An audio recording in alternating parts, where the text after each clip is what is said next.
President. The senator from Maine. Madam President, I ask unanimous consent to speak for up to 15 minutes prior to the scheduled roll call vote. Without objection. Thank you, Madam President. Madam President, I come to the floor to urge action on the fiscal year 2024 appropriations bills that fund critical programs that are so important to America and to American families. Programs ranging from biomedical research to our national defense.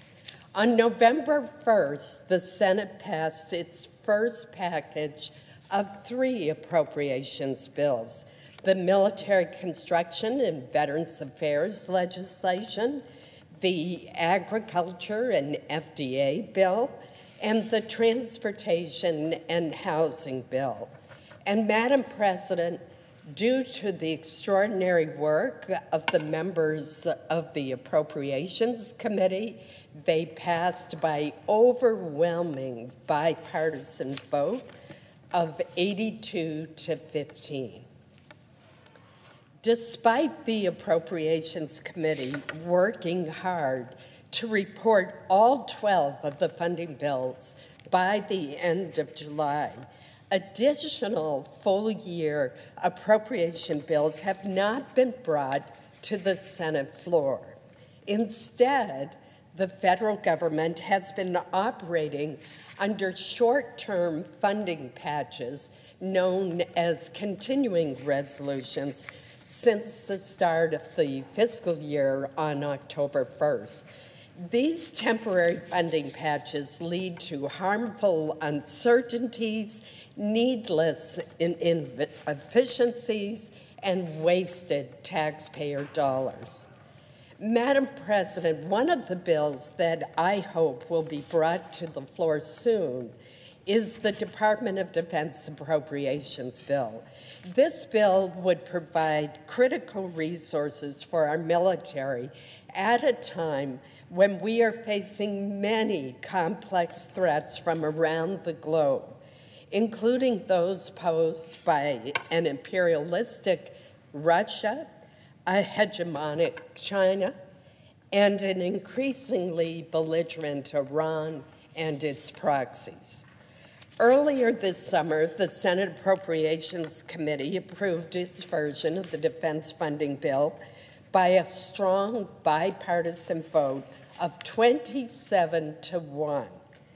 This bill contains funding for key national security priorities, including providing our troops and their families with the pay and benefits that they deserve, expanding our naval fleet and modernizing the nuclear triad, strengthening deterrence against China, our pacing threat, rebuilding our munitions stockpiles, and addressing military readiness and capability gaps. Each day that the Department of Defense operates under a temporary funding measure rather than its full-year appropriations bill, important national security investments remain on hold. For example, the department has identified more than 330 new programs or production increases that cannot proceed. This includes more than a dozen high-priority initiatives identified by the Air Force, $6 billion in Army transformation efforts, and multi-year procurement authority for the Virginia-class submarines. In a letter that was sent to the Appropriations Committee just today, Chairman C.Q. Brown, the chairman of the Joint Chiefs of Staff, writes, quote, "We cannot outpace our pacing challenge while under a continuing resolution," end quote. In other words, Madam President, continuing resolutions give China the upper hand. I ask consent, unanimous consent, that the text of General Brown's letter be printed in the record following my remarks. Without objection. Thank you.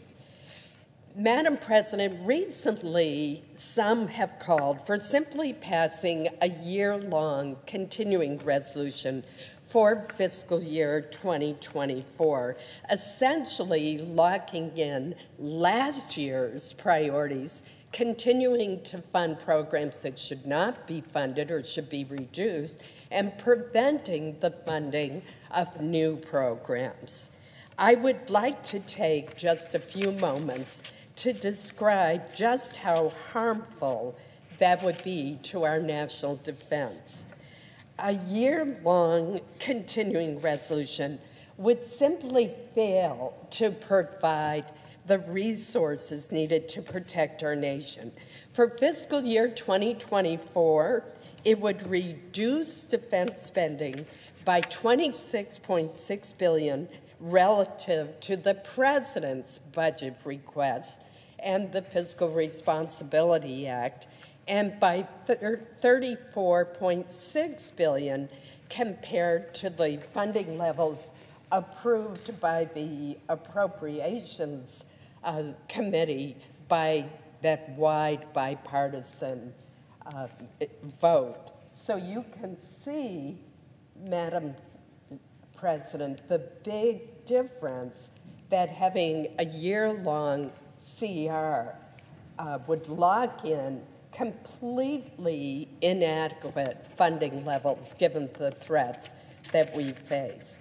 Many of the key national security priorities funded in the defense bill would suffer under a year-long continuing resolution. Let me give some specific examples. To respond to military recruitment challenges, the Senate committee-approved bill would invest in our men and women in uniform. It includes funding for the 5.2% military pay raise. As General Brown points out, a year-long CR would create a $5.8 billion shortfall in military personnel funding and exacerbate recruiting and retention challenges. To offset the cost of the pay raise for the military, DOD would be forced to slow recruiting, the last thing we want to see happen, delay service members' moves, and take other detrimental actions. So this chart compares our committee bill versus a year-long CR. And as you can see, there are tremendous differences in quality of life issues for our service members and the actual funding for the pay raise, which will go into effect, but the department would have to take money out of other personnel accounts. Other quality of life initiatives in the bill, such as expanding pre-kindergarten for more than 4,000 children of service members and improving living conditions for sailors serving aboard ships, would not be able to proceed during a year-long CR. Our committee-passed bill also invests in the overdue modernization of all three legs of the nuclear triad. These efforts would be delayed under the year-long CR because of a nearly $3.4 billion funding shortfall.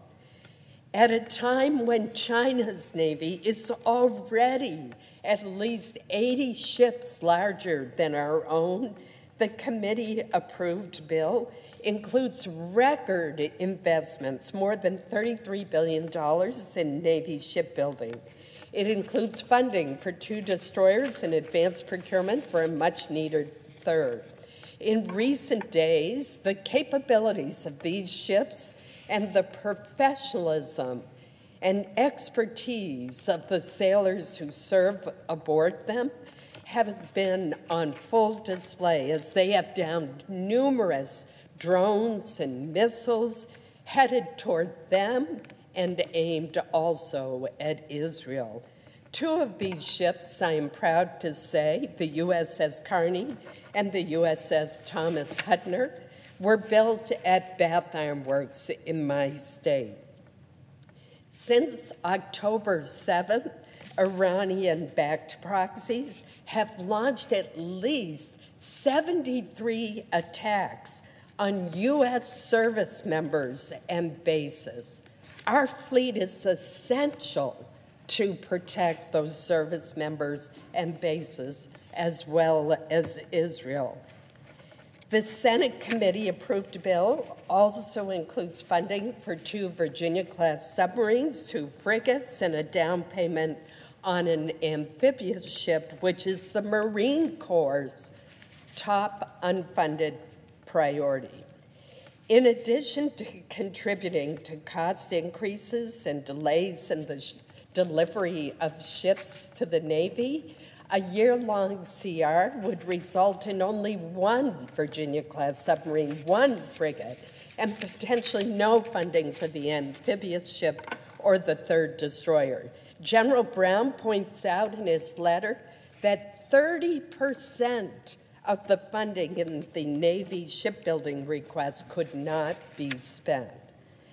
The defense bill also includes more than $65 billion for capabilities or requirements related to the Indo-Pacific, including $857 million to meet the highest priorities of the most senior U.S. military commander in the region, and an additional $981 million for other unfunded requirements listed as priorities by our military services focused on deterring China.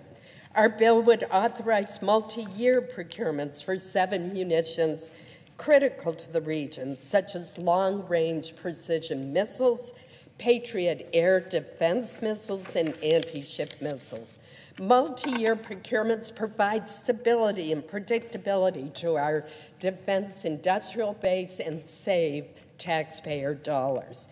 Neither the additional funding nor the authority to award these contracts would be possible under a year-long CR.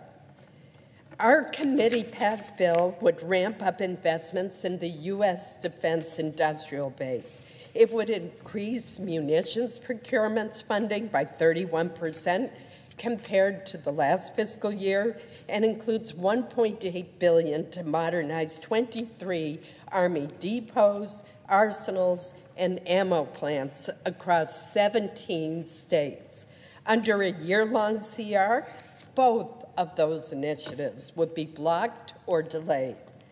Our committee-passed bill also includes readiness investments that would be put at risk under a year-long CR.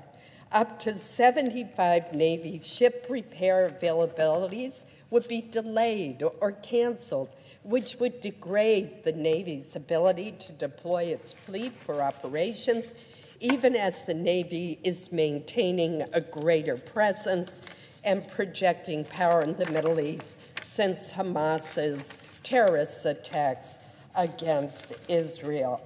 And there was just yesterday a news story talking about the Department of Defense ordering an additional aircraft carrier strike group, air defenses, fighter jets, and hundreds of troops to the Middle East since the surprise terrorist attacks on Israel, in an effort to prevent that conflict from spiraling into a regional war.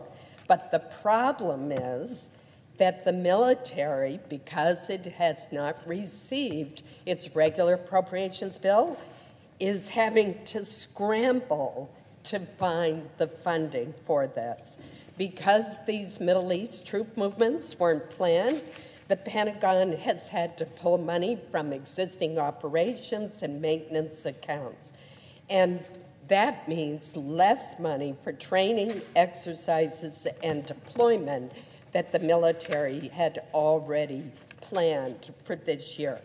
Madam President, our nation's security and our servicemen and women deserve better than a year-long continuing resolution.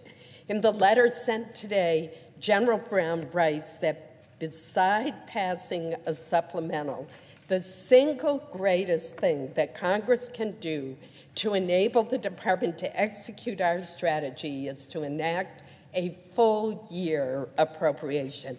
Let's get our work done and pass the full-year funding bills. I urge my colleagues to work together. Let's meet the challenges our nation faces. Thank you, Madam President.